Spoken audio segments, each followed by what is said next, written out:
Here with Northwestern State baseball coach Bobby Barbier. The Demons, I'm not sure if they're going to try out for the Sun Belt Conference or if you're looking to move in, but it's Sun Belt week here in Natchitoches. 4 games against teams from that conference, starting with a Tuesday night game against ULM and 3 this weekend against Little Rock. We can start talking about the Warhawks. And Coach, I guess we can probably start talking about the weather more than anything. I know they're affected. Matter of fact, it's Monday and ULM's about to play again, so right.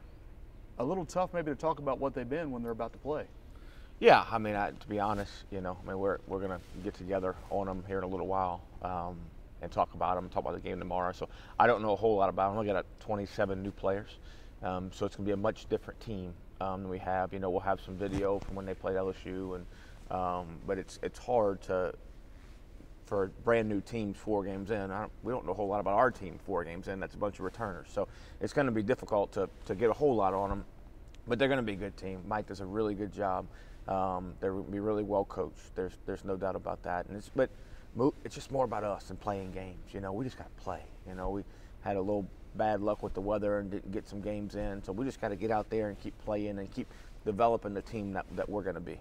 Well, you talked about Michael Federico, the second-year coach. Is it kind of looking at it, sounds a lot like your team last year? A lot of new guys, a second-year coach, and they seem to be on paper, at least starting-wise, starting a little faster than they did last year. Yeah, no doubt. They're going to be a good team. They're confident, and I know it was 7-7 versus LSU late in the game, in their home opener. So they're going to be a good team. They're going to be able to swing it a little bit. I know they got a bunch of left-handed hitters in there. So it's going to be a really, really good challenge for us. And it's why we play these midweek games, these challenges, early in the season especially, to kind of play against teams that expose your flaws a little bit, that are good teams. So it'll be a good Tuesday night. Also teams that you're rivals with, former conference rivals, and it's a good thing, I think, to play these guys for several different reasons, not just on the field but off the field as well. That's right. No, when this happens, a lot of our guys have played with their guys, growing up in travel ball and high school ball and some junior college ball. So a lot of times we recruit the same guys,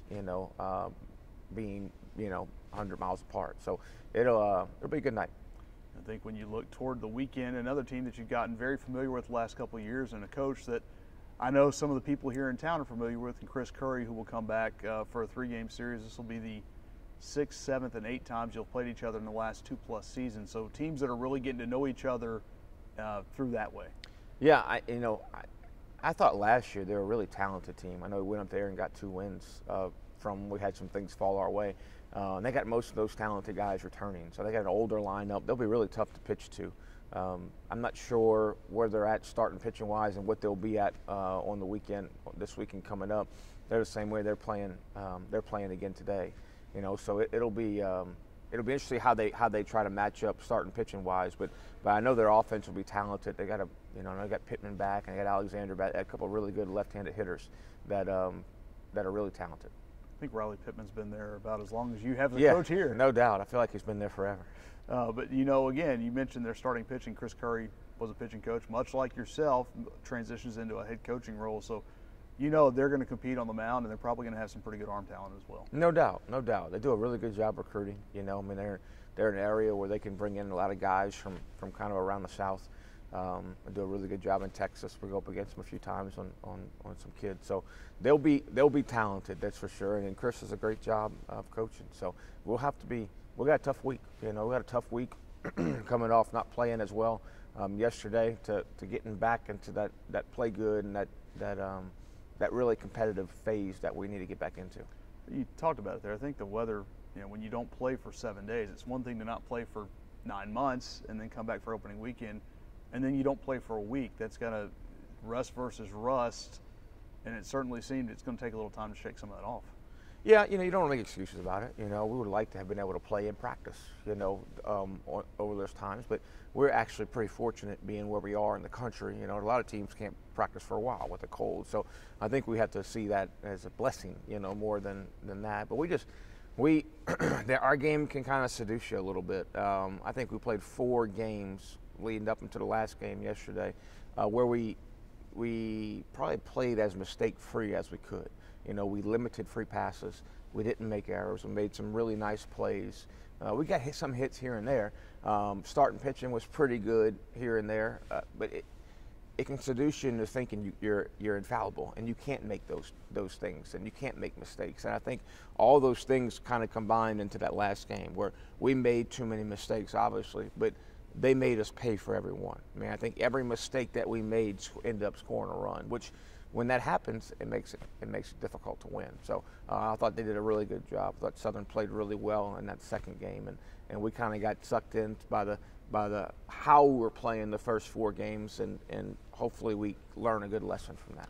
Well, I think even in that game you can take some positives out. You and I talked about Sam Taylor's performance in that doubleheader. I think Caleb Ricka in that 2 spot has really flourished. He's on a 15-game hitting streak dating to last year, and when he's going well, he gives your offense a different kind of, I don't know if weapon's the right word, but a different dimension. Right, so when they're both playing well, they can do things, right? They both play really good defense in premium positions. They both can run. So that when they get on base, they're both going to score from a double at first base.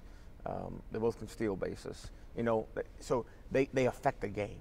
You know, it's not it's different than having a slug. You know, that is playing well and hitting singles. You know, it's guys that can affect the game in multiple ways, and when they're playing well at the plate, you know, they're really, really good players. So hopefully those guys can kind of continue those things of playing well. I know Sam has just come miles from when he got it to us 2 years ago, you know, and overcoming that knee injury that he had, and just playing.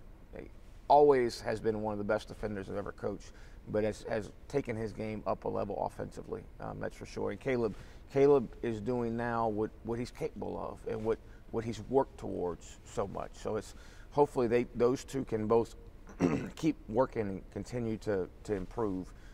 If they play like that, we'll have a lot of success top of that lineup. And I think 17 strikeouts in that second game. Obviously, Jerry Maddox has done it before, but Austin Reich and what he showed in those 3 innings he came in relief, that's the guy I think that everyone's kind of waited to see for a while, and that's a huge step forward for him and a confidence boost. Yeah, Austin's got a great arm. He's had a great arm since he's been here. He's had some bad luck with the injury, you know, breaking the hand twice. And then this last year, never really could, you know, when he got out there, it struggled a little bit, and we had so many good arms that it just, probably my fault of not throwing him out there more often, you know, and it's just hard when you have other guys that have proven themselves a little bit, and he's taken a little while to do that. So he's going to be one of our guys, there's no doubt. I mean, he can run that fastball up to 95 miles an hour, and he's got improved secondary pitches, but his mindset this year has been different. You know, his mindset as far as working,